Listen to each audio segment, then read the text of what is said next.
যখন আমাদের জন্ম হলো, জন্মাবার পূর্বে যখন আমরা মাতৃগর্ভে ছিলাম, 7 মাসে 9 মাসে সদ্য শিশুকে জন্ম দেবে যে মা, তাকে সুন্দর করে বিধিমতো রান্না করে খাওয়ানো হয়, যাকে স্বাদ ভক্ষণ বলা হয়। এখন আমরা আধুনিক সমাজে বসবাস করছি 2024 সালে। হ্যাঁ, মাছ মাংস ডিম পেঁয়াজ রসুন দিয়ে স্বাদ দেই বটে, কিন্তু স্বাদ ভক্ষণের সঙ্গেও ভগবানের একটা সম্পর্ক রয়েছে। স্বাদ ভক্ষণ মানে 7 মাস মাতৃগর্ভে যখন আমরা থাকি না, ওপরের দিকে পা দিয়ে নিচের দিকে মাথা দিয়ে ঊর্ধ্বপদে হেড মুন্ডে, এই সময়টা আমাদের চোখ ফোটে। এই যে চোখ ফোটে, আমরা চোখ ফুটে ভগবানকে দেখতে চাই যে প্রভু তুমি আমাকে যে পৃথিবীতে পাঠাচ্ছ, যে সংসার কারাগারে পাঠাচ্ছ, আমরা একবার তোমায় একটু দেখতে চাই। ভগবান এসে দাঁড়িয়ে পড়ে কোথায় জানেন? মাতৃগর্ভের মধ্যে যে শিশু দুটো পাকে ওপরের দিকে দিয়ে থাকে না, ওই দুটো পায়ের ওপর ভগবান এসে দাঁড়ায়। যার জন্য হিন্দু সনাতন ধর্মের নিয়ম হচ্ছে পায়ে হাত দিয়ে প্রণাম করা। ভগবান এসে দাঁড়িয়েছে। তাহলে আপনি যে মাকে স্বাদ দিচ্ছেন, সন্তানের জন্ম দেবে যে মা, আপনি তাকে দিচ্ছেন না, আপনি কাকে দিচ্ছেন? মাতৃগর্ভের মধ্যে যে ভগবান এসেছে সেই ভগবানকে সেবা দিচ্ছেন। তাহলে স্বাদ ভক্ষণ, সাধ্য মতো ভক্ষণ করানো, কাকে দেবেন? ভগবানকে দেবেন। এখন ভগবানকে যদি অখাদ্য কুখাদ্য দেন, তো ভগবান থাকতে পারবে না হৃদয় মন্দিরে, বেরিয়ে চলে যেতে হয়। তো এইখান থেকে শুরু হয় ঈশ্বরের আনাগোনা। এরপরে জন্ম হলো, অন্নপ্রাশন হয়, তখনও ভগবানের ব্যাপারটা থাকে। মালা ঘুমসি পরানো হয়, মাকে চন্দনের ফোঁটা দেওয়া হয়। তারপরে আসুন বিবাহ, এখানে থাকতেই হবে, যাওয়ার জায়গা নেই। যারা বৈদিক মতে বিয়ে করে সেখানে তো ভগবানের সবই কিছু মিলিয়ে, আর যারা সামাজিক মতে বিয়ে করে সেখানেও ভগবানের সব কিছু। মঙ্গলং ভগবান বিষ্ণু মঙ্গলং গরুড়ধ্বজ মঙ্গলং পুণ্ডরীকাক্ষং মঙ্গলায় তনোহরি, সব কিছু মঙ্গল। এরপর বিয়ের পর যখন আমরা বিয়ের পরে অষ্টমঙ্গলায় যাই, নতুন স্ত্রীকে নিয়ে শ্বশুর বাড়ি যেতে হয় জোড় খোলার জন্যে, সেখানেও একটা ভগবানের ব্যাপার থেকে যায়। সেটা কেউ মানে কেউ মানে না। ঈশ্বরের ফুল মাথায় চুকিয়ে কপালে ঠেকিয়ে নতুন জামাইকে শঙ্খ বাজিয়ে শাশুড়ি মা ঘরে বরণ করে তুলে নেন। এরপরে চলে আসুন আমাদের বৃদ্ধ দশা, যখন আমরা মারা যাব, এখন আমাদের ছেলেমেয়েরা আমাদের শ্রাদ্ধ করবে। শ্রাদ্ধ তো নয়, তারা আমাদেরকে শ্রদ্ধা করবে। শ্রদ্ধা কথাটা ট্রান্সফার হয়ে শ্রাদ্ধ শব্দটা এসেছে। যখন তারা আমাদেরকে শ্রদ্ধার সঙ্গে শ্রাদ্ধ করবে, তখনও সেইখানে ভগবানের কথা এসে পড়ে। সেই ভগবান, শ্রাদ্ধে গীতা পাঠ, শ্রাদ্ধে চরিতামৃত পাঠ। তাহলে জীবনের শুরু থেকে শেষ পর্যন্ত আমাদের জীবনের যা কর্ম, আমরা সব কিছুতে ঈশ্বরকে সাথে রেখেছি। শুধু মাঝখানের এই কটা দিন, যে কদিন আমাদের শরীরে রক্তের তেজটা খুব পরিমাণে রয়েছে, আমরা সেই কটা দিন ভগবানকে নিজেদের জীবন থেকে বাদ দিয়ে দিচ্ছি। এটা করলে কিন্তু চলবে না।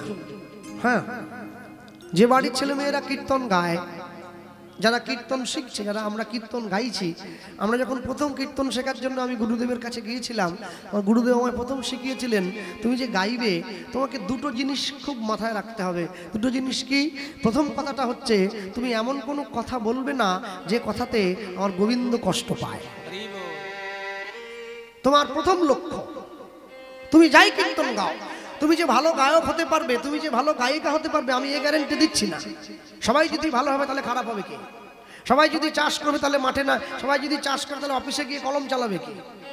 সমাজে সব রকমের দরকার। কিন্তু তুমি যদি কীর্তনীয় হতে চাও, তোমাকে সবার আগে লক্ষ্য রাখতে হবে তোমার ইষ্টদেব তোমার কথায় যেন আঘাত না পায়, তোমাকে সেই কথা পরিবেশন করতে হবে।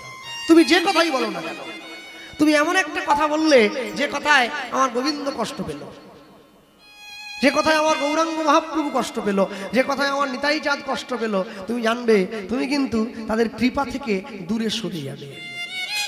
এটি হচ্ছে প্রথম কথা।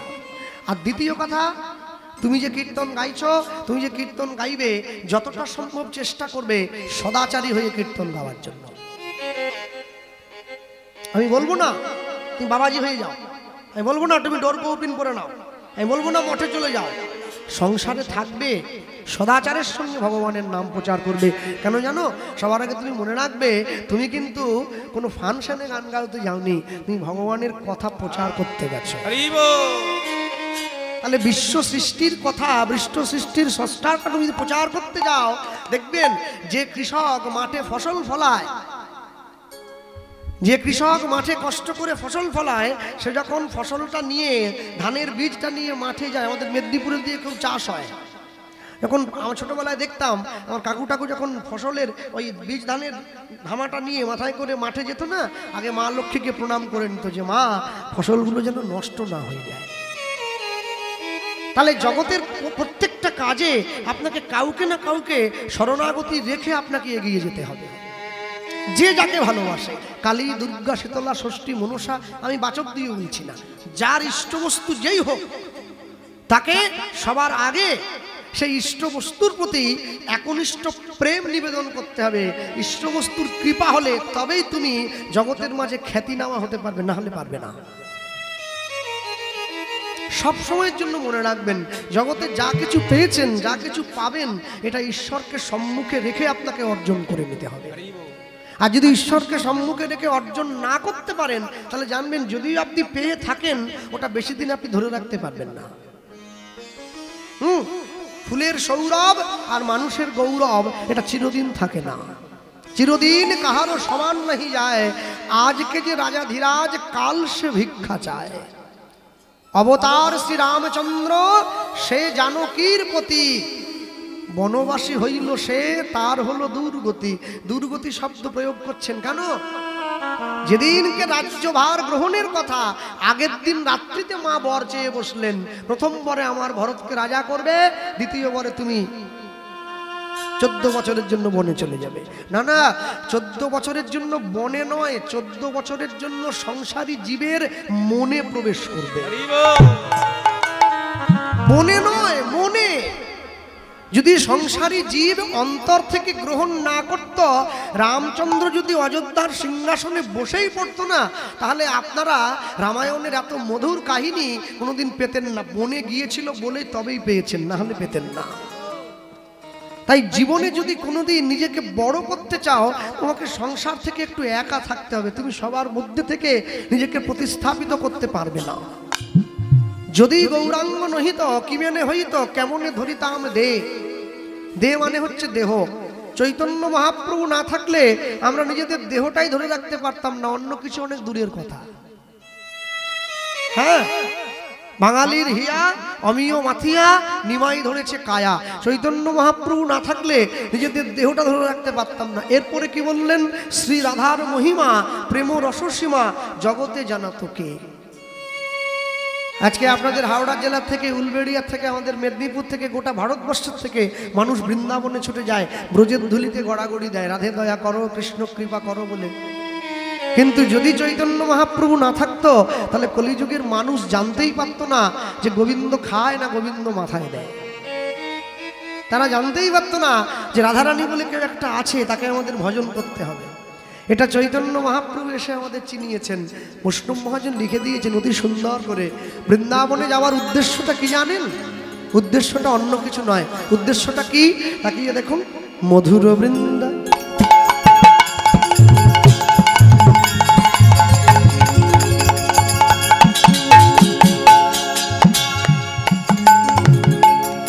মধুর বৃন্দা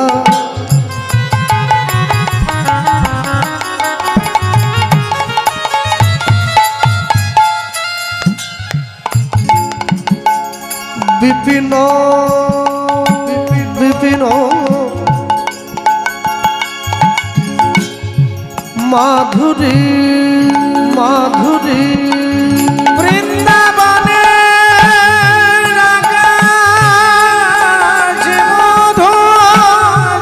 অনুধ্বনি হৃদয় হরিব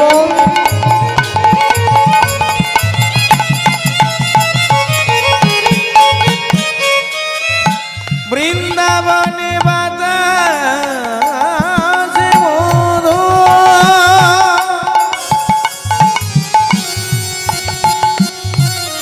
বৃন্দাবনের কীট পতঙ্গ তারা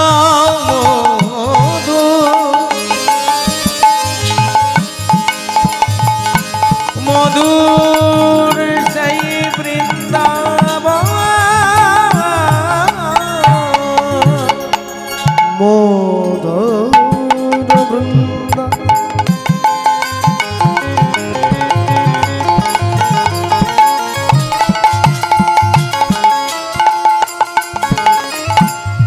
ও ভাই বিপিন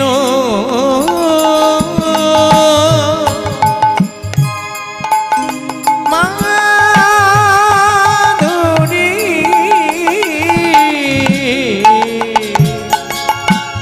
মধুর বৃন্দ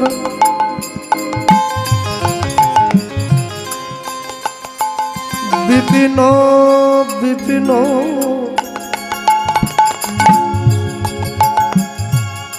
বিপিন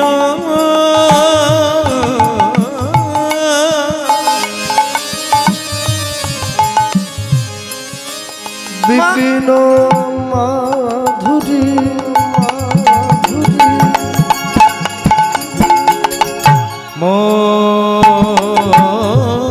মধুর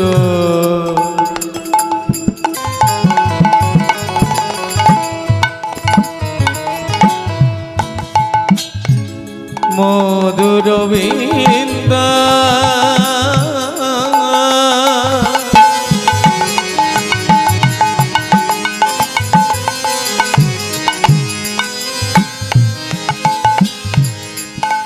ও ভাই বিপিন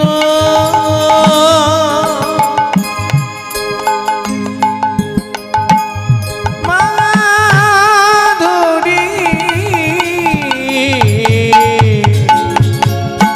প্রবেশ চাতুরী প্রবেশ চাতুরী প্রবেশ চাতুরী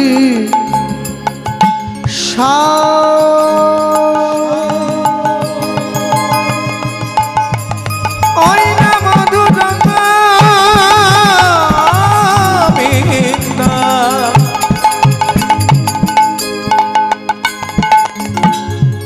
ও ভাই বিপিন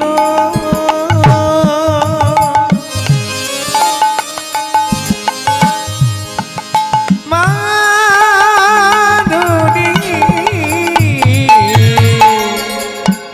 প্রবেশ চাতুরী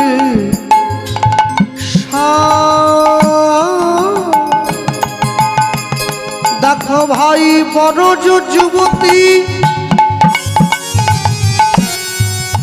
তাহে ভাবের ভকতি সকতি হইত দেখো ভাই বড় যুবতী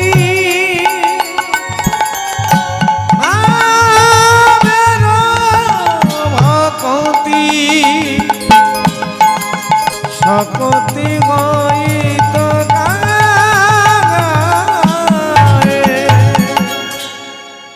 মধুর বৃন্দ বিপিন মাধুরী প্রবেশ চাতুরী সার বরজ যুবতী ভাবের ভকতি সকতি হইত কার। আজকে ধরুন এইখানে যারা এসেছেন সকলে প্রসাদ পেয়েছেন, প্রসাদ পেয়ে হরি ভগবানের কথা শুনছেন, হরি কথা আস্বাদন করছেন। অনেক অনেক ব্যক্তি আছেন যাদের বাড়িতে গৌর গোবিন্দের সেবা হয়, নিত্য নিত্য হয়, যারা ভগবানকে অন্ন ভোগ দেয়। এখন আমি যখন দেখি আমার বাড়িতে ভগবানের সেবা হচ্ছে, তা আমি দেখতাম ভগবানের ঘরে ভোগের থালাটা ঢুকিয়ে দিয়ে দরজাটা বাড়ির বাইরে থেকে বন্ধ করে দেওয়া হয়।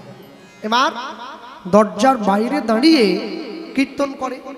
যার গুরুদেব যে শিক্ষা দিয়েছেন, কেউ বলে ভজ পতিত উদ্ধারণ শ্রী গৌর হরি, কেউ বলে ভজ ভকত বৎসল শ্রী গৌর হরি। এবার যিনি ভোগ দিচ্ছেন তিনি উত্তরীয়র মধ্যে হাতটা নিয়ে গিয়ে আচমনটা সেরে নিলেন। আচমনটা সেরে নেওয়ার পর তিনটে তালি দিয়ে পর্দা সরিয়ে দিলেন। এবার ভোগ বাইরে এলো, সকলে ভোগ দর্শন করলো, প্রসাদ নিল, ঘরে ফিরে গেল। এটা আমি বাংলার কথা বলছি। সেই আমি যখন ব্রজে গেলাম, আমি বৃন্দাবনে গিয়ে দেখছি এক ব্রজ মা, সে ভগবানকে সেবা দিচ্ছে, আমি ভগবানকে সেবা দেই, দরজাটা বাড়ির বাইরে থেকে বন্ধ করে দিয়েছি। আর সেই ব্রজ মা, সে ভগবানকে সেবা দিচ্ছে, দরজাটা বাড়ির ভেতর থেকে বন্ধ করে। তা আমি চিন্তা করলাম এরকম সেবা তো আমি কোনোদিন দেখি নাই, আমাদের বাংলায় কোনোদিন হয় না। তাহলে আমাকে জানতে হচ্ছে, দরজার বাইরে আমি দাঁড়িয়ে রয়েছি, আধ ঘন্টা পরে সেই ব্রজমা দরজা খুলে বেরিয়ে এসছে, একদম ঘেমে নিয়ে গেছে। আর দরজাটা খুলে দিয়েছে, ছেলে দাঁড়িয়ে, কি ব্যাপার? আমি বললাম, মা আমি মেদিনীপুর থেকে এসেছি। ও তুমি বাংলার মানুষ, এসো ঘরে এসো। বসতে দিয়েছে, বসো। কিছু বলবে বাবা? বললাম বলবো বলতে একটা জিনিস একটু জানার ছিল, প্রসাদ নেবে নাকি? বলে তো ভালোই হয়, দাও একটু দাও। বলে হাতে দেই না, বসো, চোখে মুখে একটু জল দাও, থালা দিচ্ছি নাও, তারপর তো প্রসাদ দেবে। হাতে কি? আমার গোবিন্দের সেবা হয়েছে, প্রসাদ পাবে না? বৃন্দাবনের মানুষ ভগবানকে রুটি দিয়ে সেবা দেয়। রুটি মাখনটা থাকবেই, সবজি যাই হোক মাখন রুটি দিতেই হবে, ওটা ওদের ধারা আর কি।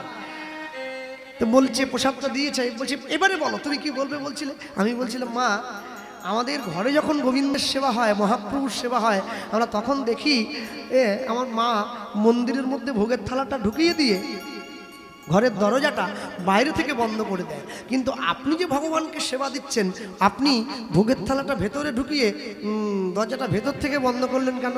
বলে শোনো, এটা তুমি চাইলেও কিন্তু আমি তোমায় বলতে পারবো না। সে কি? তাহলে আপনি না জেনে সেবা দিচ্ছেন? বলে না, না জেনে সেবা দিচ্ছি না, তবে সেবাটা কিরম দিচ্ছি জানো? বলে কিরম? বলে বাংলায় একটা কথা আছে জানবে, আপনো ভজন কথা না কহিবে যথাতথা। তোমরাই তো বলো, হ্যাঁ, যাইবে দক্ষিণে বলিবে পশ্চিমে, দাঁড়াইয়ে উত্তর মুখে, গোপনের প্রেম গোপনে রাখিবে, থাকিবে পরম সুখে, এ কথা দ্বিজ চণ্ডীদাস ঠাকুরের শ্রীমুখে। ভগবানকে কেমন করে ভালোবাসেন এটা কাউকে বলতে নেই, এমনকি নিজের স্ত্রী স্বামীকেও বলা যাবে না। ওটা আপনার ব্যাপার, যাকে ভালোবাসবেন তার ব্যাপার।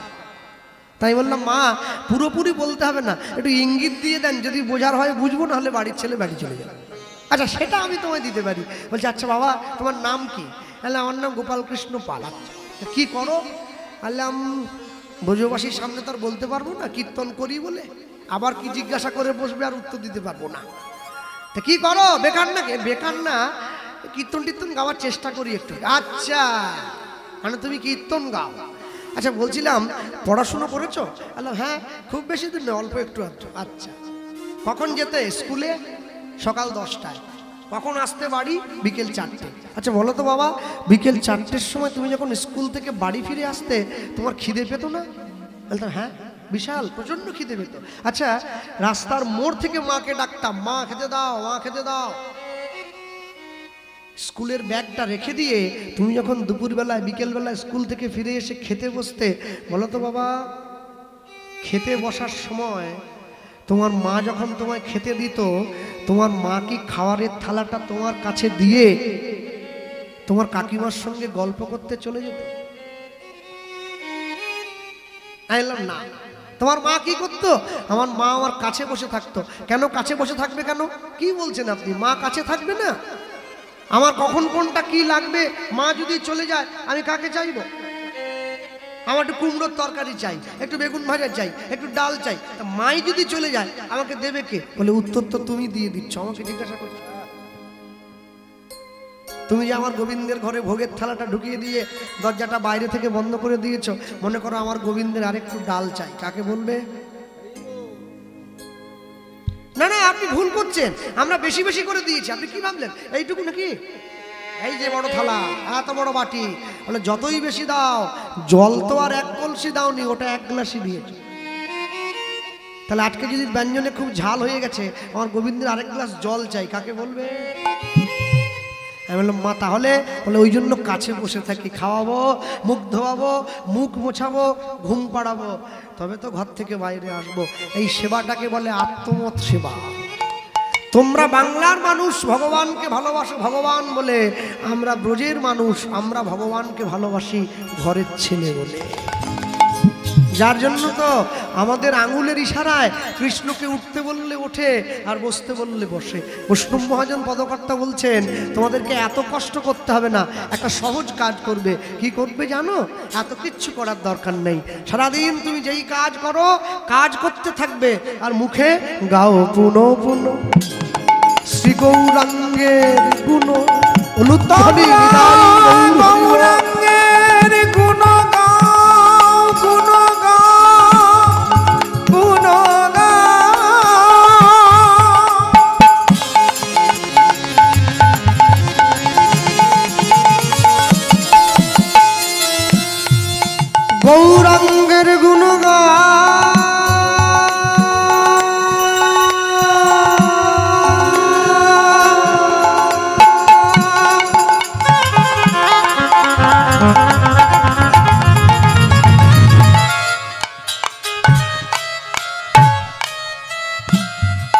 গৌরাঙ্গে গৌরাঙ্গের গুণগান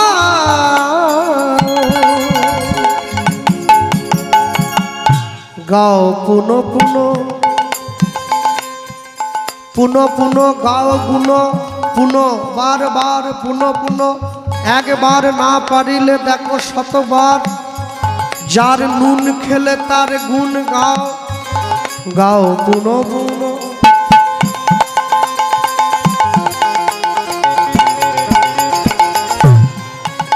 শ্রী গৌরাঙ্গে শ্রী গৌরাঙ্গে গুণ গুণ। আচ্ছা আমি সকাল থেকে সন্ধ্যে পর্যন্ত চিটিংবাজি করব, 2 নম্বরই করব, লোক ঠকাবো, সন্ধ্যেবেলা বসে গৌরাঙ্গের নাম বলে নেবো, হবে তো? হবে না, আইনে ফাঁক থাকবে তো। সরল করিয়া সরল করিয়া সরল করিয়া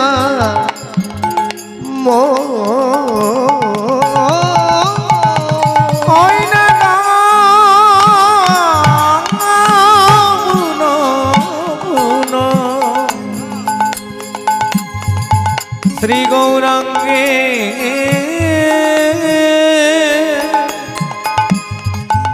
গুণ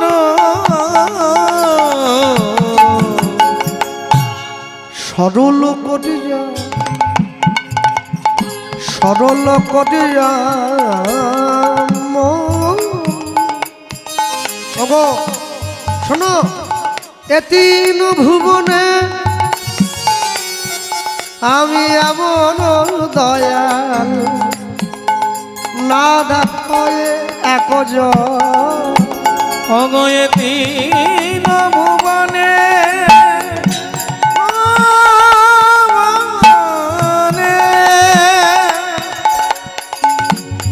এমন দয়া না দেখো একজ আমি এতিন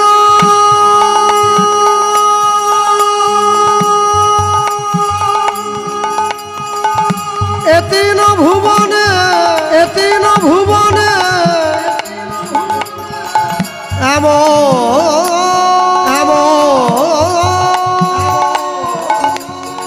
দয়াল দয়াল না দেখো একজ অগয়ে 3 ভুবনে এমন দয়া না দেখো একজ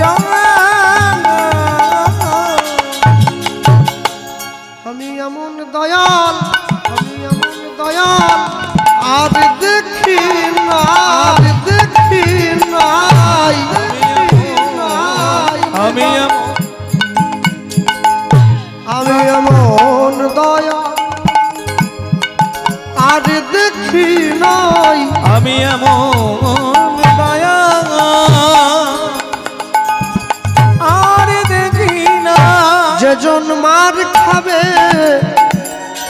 পায়ে ধরে প্রেম দেবে আমি এমন দয়া আর দেখি না যেজন জগাই মাধায়ের মতো মাতালকে হরিনাম দিল আমি এমন দয়াল আর দেখি নাই যেজন মলয় চাঁদ কাটিকে কৃষ্ণ প্রেম দিল আমি এমন দয়াল আর দেখি নাই ওই দেখো হরি নামে হরিকে নামাইয়ে আনলো আমি এমন দয়াল আর দেখি নাই ওগো গোলকের হরি ভুলকে আইলো এমন দয়াল আর দেখি নাই জীবের হাতে ধরিল আর পায়ে পড়িল এমন দয়াল আর দেখি নাই জীবকে হৃদয় মাঝে জড়াইয়ে ধরিল এমন দয়াল আর দেখি নাই ওগো ব্রাহ্মণ চণ্ডাল নামানিল এমন দয়াল আর দেখি নাই এমন চন্দ্র নাম আনিল এমন দয়াল আর দেখি নাই এমন দয়াল